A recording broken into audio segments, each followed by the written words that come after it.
solved our technical challenges thanks to Annie. So, way to go, Annie.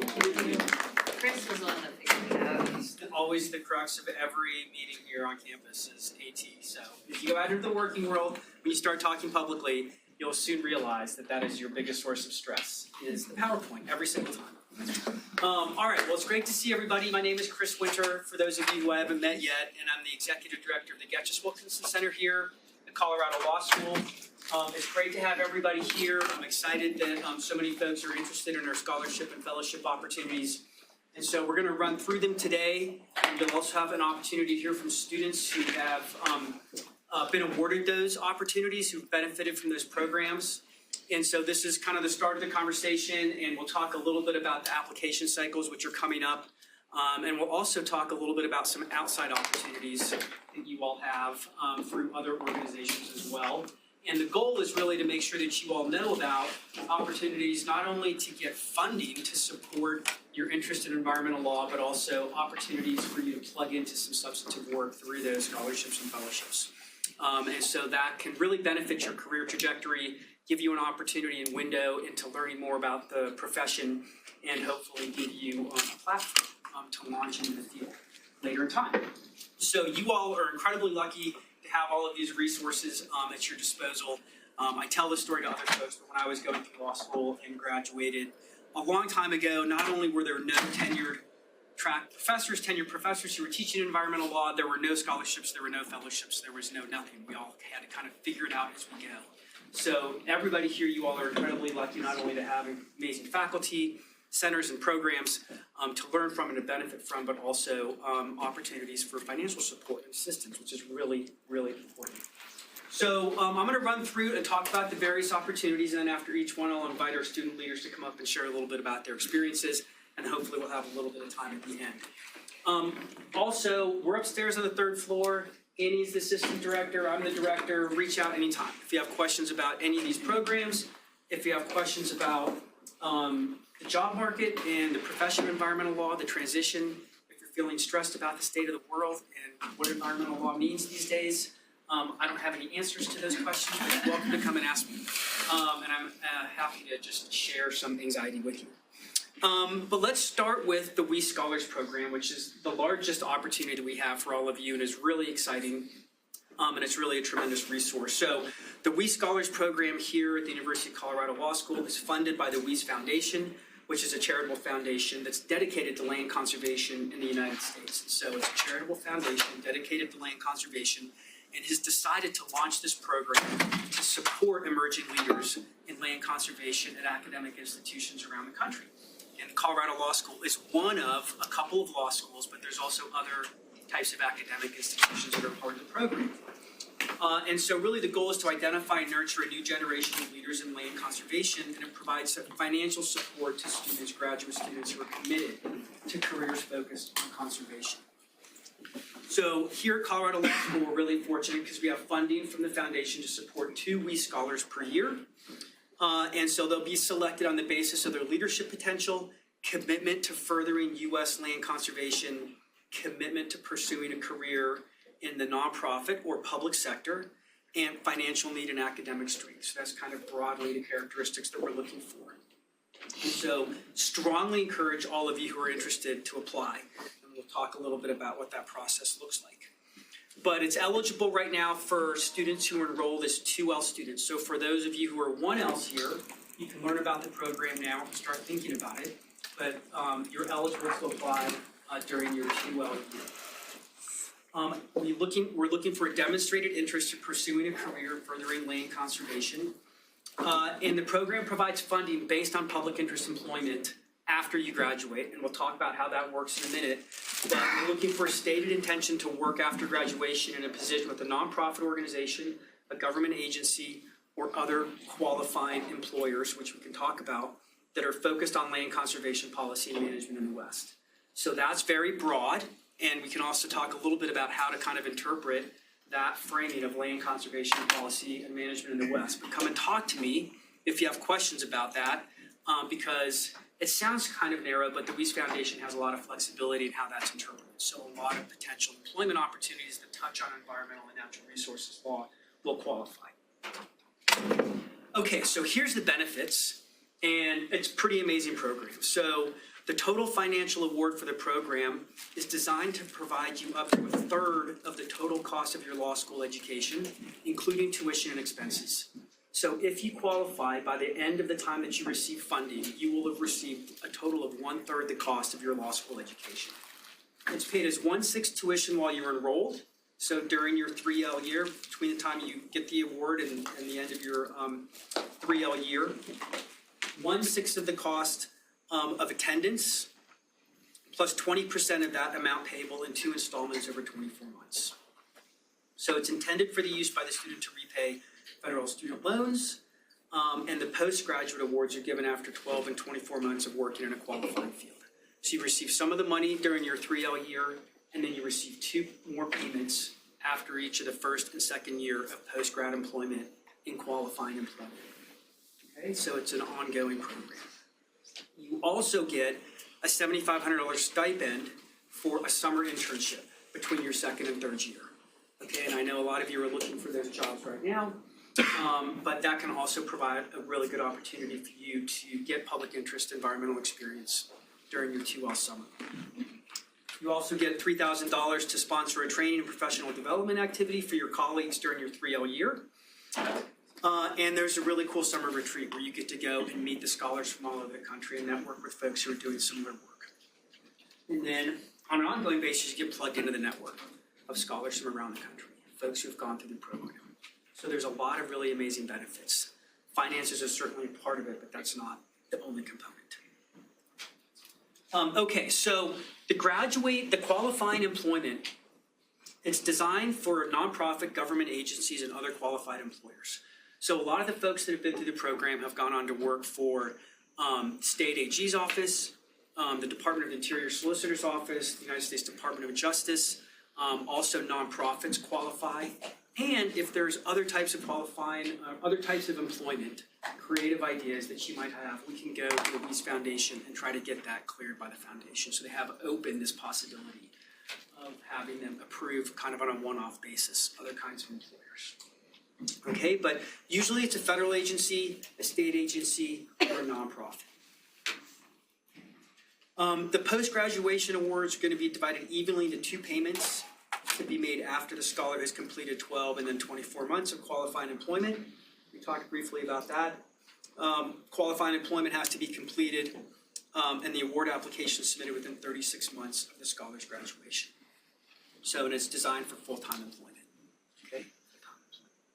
So those are the basic outlines of the program: the financial award, the qualifications, and the qualifying employment requirements. And again, if you have any questions about that, reach out to us. There's a couple of exceptions. So if you want to go and do a clerkship after you graduate, and I strongly encourage all of you to seriously consider a judicial clerkship, the Weiss Foundation will allow you to defer that post-graduation employment requirement for a 1-year clerkship after graduation. Okay, so don't let the clerkship get in the way of applying for the Weiss Scholars Program. If the Weiss Scholar has no financial need, the scholar is still entitled to an award of $4,000 together with the Weiss Scholar designation. And so also, if you don't have financial need or you don't think you would qualify, don't let that discourage you from taking a look at the program as well. All right, so the application process, you have until January 16th, 2025 to apply, so you've got a little bit of time. You can work on it over the holidays. These are the basic requirements, pretty straightforward. An essay, 500 words, doesn't have to be a law review article.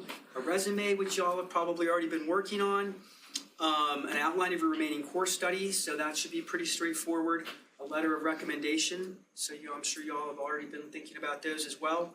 And transcripts. So really, all you need to do is write a 500-word essay. Pretty straightforward. So we're trying to make sure that this isn't too burdensome for everybody. So again, anybody who's interested in land conservation and sustainability issues, please apply and let us know if you have questions. All right, so we have 2 Weiss scholars with us today. Andrea, who's in the back, who I understand has to run. So I'm going to invite Andrea up to talk a little bit about her experiences first, and then we'll have him share a little bit about his work as a Weiss scholar. So welcome, Andrea. Thank you. Hi, So the WE Scholarship has been such an incredible part of both kind of my 2L summer and my 3L year. As Chris mentioned, there is a retreat with all the WE Scholars, and this year that retreat was outside of Seattle in Washington, and we got this Airbnb like right on this lake. It backed up right to some open space, so every morning I would like go on a run through this open space. It was so cool. It was my first time in the PNW. And so basically it's like a 4-day long weekend where you go and hang out with the other scholars who are grad students and also law students interested in public lands law. Last year the Yale cohort kind of set where we did the retreat. I don't know who it'll be this year, but super cool part of it. And then I think another aspect that I kind of want to highlight is that there's no kind of, like, it's a very broad, set of interests to be interested in public lands. Like, for example, Obi, big endangered species guy. For me, it's more kind of the outdoor recreation aspects of it. I've been involved in the Adventure Club, met many of you through that, which has been cool. And the WE Scholar before us was interested in kind of climate action and that side of things, and so there's many different ways you can be involved in the WE program. So if anyone has any questions, I do have to run, but you can find me over email. It's just my first name dot last name, Andrea.Shipton@colorado.edu, or I'm happy to talk at any Adventure Club events or whatnot. But yeah. Great, thanks, Andrea. Take the podium. Feels better.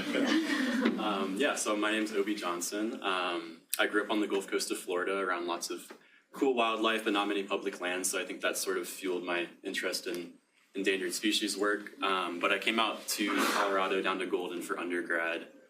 Loved to climb, stuff like that, and that sort of got me plugged into like the Western environmental issues, and so I bounced over to North Carolina for a couple of years to work, and then decided that I wanted to redirect my career to law, to environmental law, so I came back here, and when I was sitting in your seats as a 1L, I just knew that I wanted to go into the nonprofit side, so applying for the WE Scholarship, if that's your mindset, should be a no-brainer.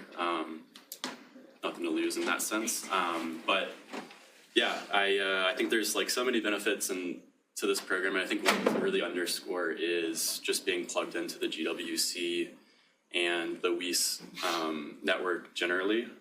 You stay up to date on all sorts of issues, and you stay engaged in them, writing about them, and it's like a really good academic exercise before getting out into the real world to work. And then one other thing is, I thought this was really cool last year, but the previous WES scholar, Mariah Bowman, brought in Julie Olson, who was the director of Our Children's Trust. So it's they've been leading the litigation at the state level under those states' constitutional provisions to basically try to improve our greenhouse gas emission profile. And so basically all that just to say, like, Julie Olson is a really big person in this sphere. So to be able to connect with people like that, bring them in for a talk at the law school is, I think, really, really cool. But yeah, if you have any questions, I don't know if we're fielding those now or Later. Okay, later. Sounds good. Thanks, Obi. Yep. Okay, so that's the WE Scholars program. Mariah Bowman, former WE Scholar, is now at the Colorado AG's office doing a fellowship there, and she's doing great work. She got an amazing position. I think the WE Scholar program really helped her in her job search. So it's a really good opportunity for all of you. Please check it out and let us know if you have any questions. All right, so the Harrison Fellowship is one that's specifically designed for the 1Ls for a lot of you. And so this is if you have an interest in developing a deeper expertise in water law, and especially international water law, you're interested in international travel or potentially living abroad, this is something you should check out. The Harrison Water Law and Policy Fellowship, it's a summer fellowship. It's exclusive to the University of Colorado law students. And the fellows receive monetary support to work on a specific project for a qualifying conservation organization outside of the United States, advancing innovative water solutions. So this is named in honor of David Harrison, who is an alumni of here at Colorado Law School, very well-known water law lawyer in Colorado, who is with the firm of Moses Whitmire. And David is still very interested in this program and the work of the fellows. So the Harrison Fellows will serve for no less than 8 weeks during the summer with a qualifying organization, and you get to go, and we support you in this. Find the right organization anywhere in the world, And hopefully you travel and live there during the summer. You get funding to do that. We support that process. We have some existing networks that we can draw on. And then you get to draw on that experience, hopefully, and set you up for further work in the water law field. So we are accepting applications for this position through Friday, January 16th. And here's the eligibility. So currently enrolled at Colorado Law School. You have to continue to be a law student when you return in the fall, so 1Ls and 2Ls. Usually a 1L, but not always, so if you're interested in 2L, please let us know. The summer internship is unpaid or underpaid, so less than $500 per week. Unpaid or underpaid. Qualifying organization, so generally non-governmental organization in most foreign countries, or sometimes it's an American NGO who has work overseas somewhere. And qualifying work in international conservation, water, and or related energy issues. All right, so the fellowship application process, cover letter, resume, transcripts, and then a letter or email from the organization confirming the internship offer. So if that's possible, that's great, please do that. If you can't get it lined up before you apply, let us know and we'll work with you. And so in the past, sometimes folks have applied and said, I have some ideas, I'm really excited. Sometimes it can be difficult to get people on the other side of the world to respond to emails and to lock everything down. There's oftentimes logistics and things we have to deal with. So if you can't quite get everything lined up by the time you apply, that's okay. Just let us know and we will work with you and try to help you get everything lined up if you get the award. Okay, so don't let that be a barrier if you can't quite get the commitment by the deadline. Okay. So let's see, and there's the financial award in here, Annie? I don't know if we... Oh, it's not. It's $6,000 Yes. awarded for the summer, so you'd receive that at the end of May. Yep. Is that in addition to the career office's existing summer fellowship, or does it replace it? That, I think it's either or. It is. Yeah. Either or. Okay, so we have... I don't know. So Celeste did the Harrison Fellowship last year. So Celeste, come on up and tell us all the cool work that you did and where you lived. Hi, I'm Celeste. I'm a 2L, and I was a Harrison Fellow. So prior to law school, I was doing my master's in international business, and I did a study abroad that was sustainability related in Australia, and that really inspired me to want to go to law school. So when I heard about this opportunity to go abroad and do legal work, I was like, this sounds perfect. I want to do this. And yeah, you basically can pick whatever organization, wherever in the world you want to go. I had been to Indonesia in high school and had a really great experience, and that was also something that really informed me wanting to go to law school and be an environmental lawyer. So I was specifically looking over there for job opportunities for the summer because I knew that I wanted to give back to the place that inspired me. And yeah, finding a job can be difficult. Chris helped me find one, Doug helped me find one. Ultimately, I was like, this isn't the right fit. And I, a couple weeks before finals, I think, finally locked this one down. But I got in contact with one organization over there, and they were really awesome. And they were like, wait, you should talk to these people. And then I couldn't get into contact with them, and ultimately was able to reach them through Instagram DMing one of their founders who was on maternity leave, and it was this whole thing. But yeah, if you're willing to put in the work and you know exactly what you want, and you'll definitely have an awesome experience. So yeah, I was living in Jakarta. I did an 8-week internship starting a couple days after finals, so I had lots of free time in Southeast Asia on the back end of summer. And I got to work on issues related to the Global Plastic Treaty, climate change, international fishing, maritime law. So yeah, it's really open to interpretation, and if you find something that you're interested in and it's semi-related to the environment or water law or conservation or climate change, then this is a super awesome opportunity, so you should definitely consider it. Thanks, Celeste.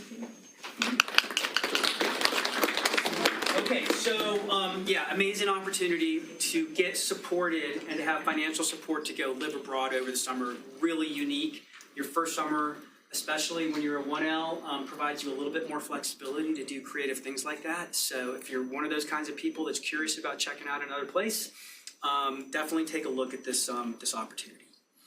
All right, let's see. Also, Tori Madsen, who's a 3L, had the Harrison Fellowship before Celeste. She traveled to South Africa and worked for an NGO in South Africa, which was really interesting work. And then Ella Merrill, who graduated last year, was the Harrison Fellow before Tori. And Ella worked for the United Nations and also lived in South Africa for the summer. So there's all kinds of really interesting ideas. The United Nations has a really robust environmental program, so there might be opportunities through the UN. They have a big base of operation in Geneva as well, so that could be an opportunity. But like I said, we'll work with you to try to find the right place. Also, I'll stay here after the meeting if anyone wants like my contact info. But I also have Tori's and Ella's, and they were super, super helpful in giving me their contacts or like resources and how they found their jobs. So if you also want to get in touch with them, just ask me and I can give you their info.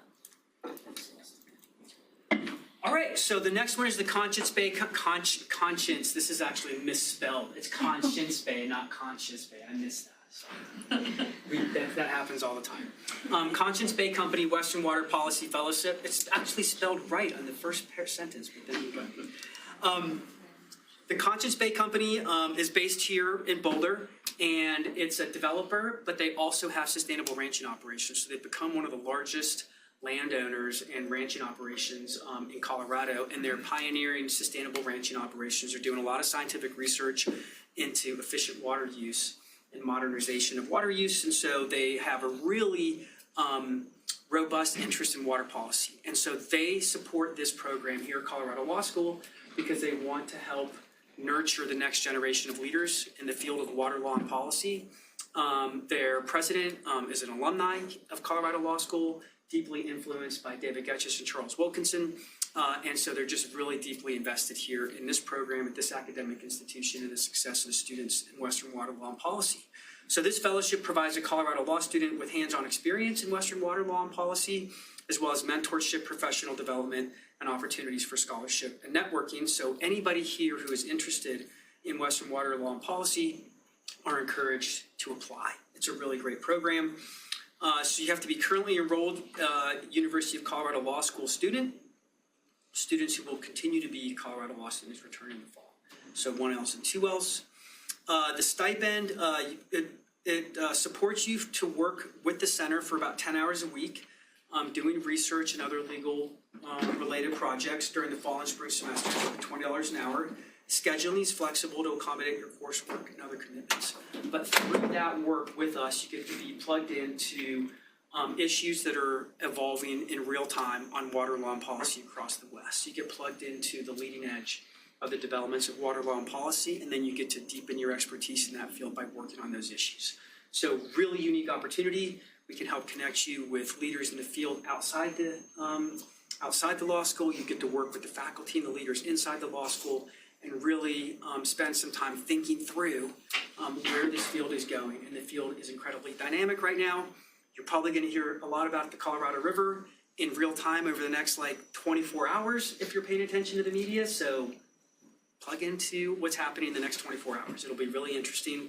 The 7 basin states in the Colorado River are negotiating how to divide up the river over the next 20 years or so. Very contentious, very high profile. And so those are the kinds of issues you'll get to work on as a fellow here at the Getchis Wilkinson Center. So that is a summary. Here we go. I just talked about some of this. Legal research and writing, real world water law challenges, Colorado River management, and you're going to get deep mentorship. Opportunities for original scholarship and publication, and then also travel support for conferences. So the Colorado River Water Users Association conference is every December. And so that's an opportunity. Unfortunately, it tends to overlap with finals. So we hate to be the cause of you missing your finals. So try to avoid that, but there's ways that we can manage those conflicts most of the time. But there's also lots of other conferencing and networking opportunities around the state. And so we're happy to try to plug you all into those as well. All right, so Very familiar application process, pretty straightforward, cover letter, resume, law school transcript, and writing sample. Reach out to Annie if you have any questions. And I will invite Sydney to come and join me at the podium lectern so she can tell you a little bit about her work. Welcome, Sydney.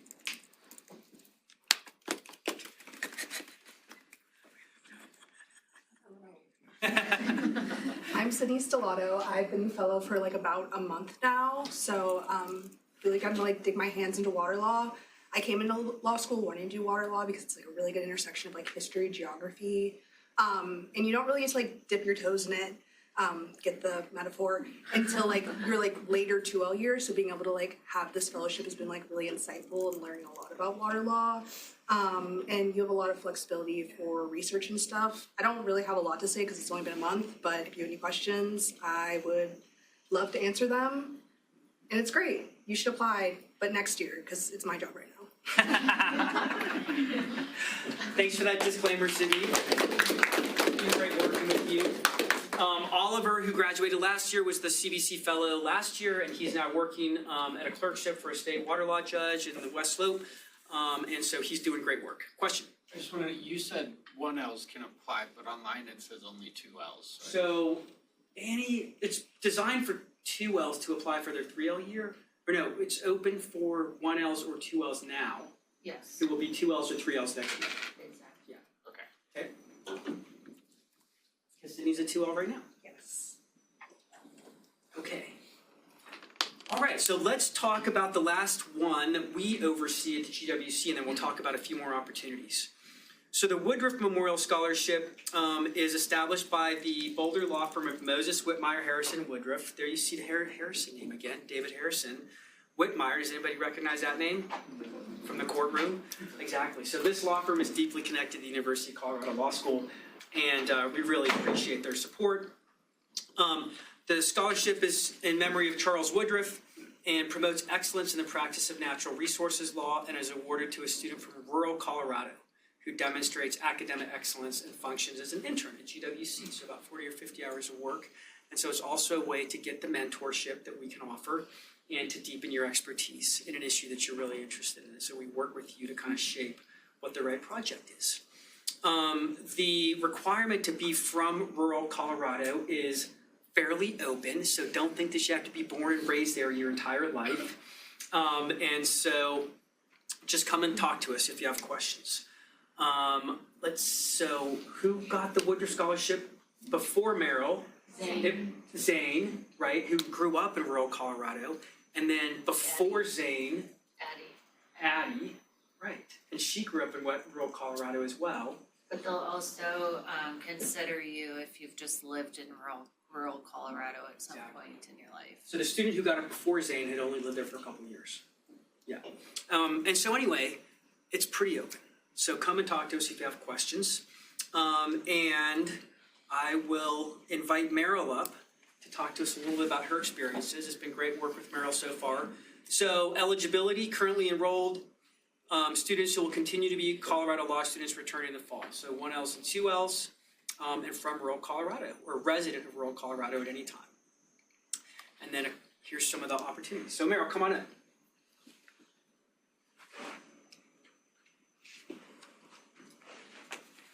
Well, hi everyone. So yes, I'm the current Woodruff Scholar, which has been a really great experience. I've gotten to work closely with Chris, which has been a really good experience. And then also when Professor John Leshy was here, I got a chance to work and meet with him because that was the research project was kind of for some of the work he's doing. So this is a really great opportunity to do something during school. So it kind of fits in with school schedule. I'm doing this like as an ongoing research project this year. So that's just been great experience. Again, like Chris said, to get some mentorship, get research experience, and just contribute to something that I really care about. The research has been about a grazing program on federal public lands. So I've gone to learn a lot about that, which has been super interesting. And yeah, this is a great opportunity if you're from Colorado, supporting Colorado students coming to here. And like they've been saying, it's a fairly loose-ish requirement. I'm from or grew up in kind of the foothills outside of Boulder, and then also spent some time living on the western slope. So some experience like that is probably enough for this particular fellowship. But it's been a really great experience, and yeah, I'm always also happy to chat about it if anyone has questions. Great. Thanks, Meryl. So through this opportunity, Meryl really got a chance to meet, in many ways, the foremost expert in public lands law in the country, former solicitor of the Department of Interior under President Clinton for 8 years. Sat down, got to meet with him for an hour and a half, and the project that we assigned to Meryl was something that Professor Leshy was really interested in and curious about, an emerging program that doesn't have a lot of history and people aren't talking about it. And so it's been really unique opportunity for Meryl and for myself to work with Professor Leshy on something that he's just really interested in right now, and we're trying to help him figure out. So really unique opportunity and something I've also really enjoyed. So like I said, about 40 to 50 hours internship, you develop this expertise in water law or public lands, and it can lead to longer term opportunities to continue working with GWC into the future. All right, so the application process. So this is a little bit different. So this will be announced through Dean Jackson, through the Career Development Office, and that happens this spring of 2026. Okay, and then that sets you up to start in the following fall. So this is not something you have to apply for through us directly in the next couple of months, but will be something that the CDO offers. Okay. It comes through the Office of Admissions, and it's part of a larger application, so it's just one opportunity, and Chris will go over the others. But. Okay, so there's other scholarships, like Annie just mentioned, that are through that process that are related to the environmental and natural resources world, but that we at GWC don't formally oversee. But we like to share out this information with you all because these are really amazing opportunities. And so the Schultz Wildcat Scholarship provides full tuition and fees for 1 year. Okay, full tuition and fees for 1 year. Pretty amazing. That's for a 3L student who's interested in a career in natural resources and environmental law and energy law. And so one of the few named full tuition scholarships. So stay on the lookout for that. The family who set that up is still really involved and really interested in seeing the students get supported. The John and Cynthia Schultz Law Scholarships, 2L or 3L students who demonstrated willingness to work hard and take risks and entrepreneurial spirit. So that's another good opportunity. And then the Berg Hill Greenleaf and Roost City Scholarship for someone who's interested in practicing litigation, water law, and environmental law. And that's a firm that's here on the Front Range. We have a lot of recent alumni who are working for Berg Hill. Okay? So a couple more, the Francis Green Sustainability Scholarship. So that's another really good one. And then the Tom Lustig Environmental Scholarship for folks who want to pursue a career in public interest environmental law. Okay, so that's also for folks who've been through the clinic. And then the last one with the Porzak, Browning, and Bouchon LLP Scholarship for folks interested in a career in water law. So another opportunity for those folks interested in water law. Okay? And so Dean Jackson's office can provide additional information on all of these opportunities if you have questions. Okay, so the last one that I wanted to mention is the Foundation on Natural Resources and Energy Law, FUNREL, which is an outside 501c3 that supports natural resources law and policy here in the United States. So it's kind of like an organization that educates and organizes the legal profession on issues of environmental and natural resources law. They were started by folks associated with Colorado Law School, so there's this long-standing close relationship between FUNREL and GWC and Colorado Law School, but it's a national organization. But they have a number of scholarship opportunities for the field of environmental and natural resources law that are available to law students. And so I really strongly encourage you to check these out. I think several students over the last 2 years have gotten awards of between $5,000 and $10,000 through these scholarships. And I think FUNREL awarded almost $300,000 in scholarships in 2025. And so there's, like I said, this really strong partnership between Colorado Law School and FUNREL. So this is a good opportunity for you all. So you can check those out online. If you have questions, let us know. Professor Squilacci is kind of like our designated member of their advisory council or their formal board of directors. And so Professor Squilacci is also happy to talk with you about these scholarship opportunities, but we're also happy to connect you with folks over at Funrail. Okay, so these can also really help. All right, so, here's a little bit more information. The applications are evaluated and decided upon by the Foundation Scholarship Committee. And here's some criteria for all of you. This information is available online as well. And the deadlines are coming up next year, so February of 2026. So you have a little bit of time. Okay, so I think that's it. What did I miss, Amy? Join the Funrail as a student member. It's free, and they offer a lot of ongoing education opportunities as well.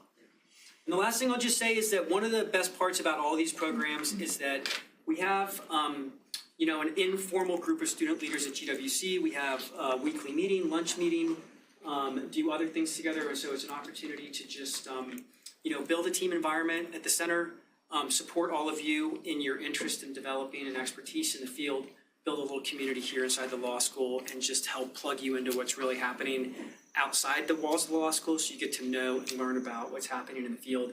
And of course, the field is quite dynamic right now. And so it's also, maybe a little bit of group therapy, but also a way to just share information on what's happening and what you all need to know as you think about transitioning from law school into the working world. So that informal network is also. Do you want to mention the Water Law Fellow? Yes, thank you. So the last program that we manage is a post-grad program called the Water Law Fellows Program. This is designed for students who just graduated from law school early in their career. It's full-time employment here at the center, and it's designed to provide a launching pad for the fellows so they can develop scholarship and writing in the field of Western water law and policy. So Daniel is over there. He's our current water law fellow, recent grad. He's doing amazing work. He's the start of the third cohort of water law fellows here. So the program's been going on for 5 or 6 years. We have an ad up right now for another water law fellow, someone who will be starting either January or March or maybe next fall. We have some flexibility. But again, this is for recent grads. So stay tuned for this opportunity as you get closer to graduation. All right. I think that's it. Thank you all for coming. Let us know if you have any questions. Pop in anytime. Reach out if you have questions. Send us an email, whatever. And I hope to see you all apply for these opportunities. All right, that's it. Thanks. And take some food if you guys have not taken some food.